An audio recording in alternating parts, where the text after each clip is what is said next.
16. Oh, birthday niya. 8 months na siya dyan. May May 16. Senate detention. Aba, sa Sabado. Oo. Sabado. May 15 po. May 15. May 15. Friday. Friday. Oo. Sana ang balita ko siyempre pagka sa birthday niya, baka may request kay Senate President Tito Sen at kay Senate Secretary Dong Mendoza. Isa lang ho naman ang request niya, sir.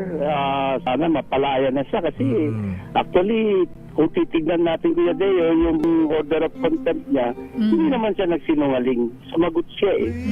Yun yung nasa puso niya at pagkakaalam niya eh. Hindi naman ho maganda yung pagkakaintindi ng ating mga mabutihing senador, kaya siguro siya kinontempt.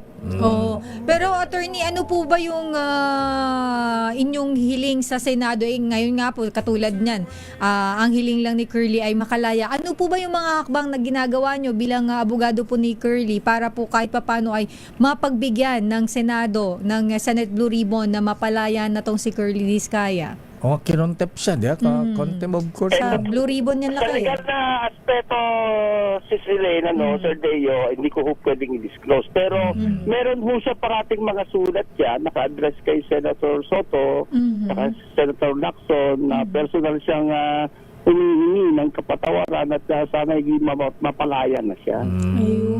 Nandiyan naman ho yan sa Secretariat ng Blue Ribbon Committee, yung mga sulat niya.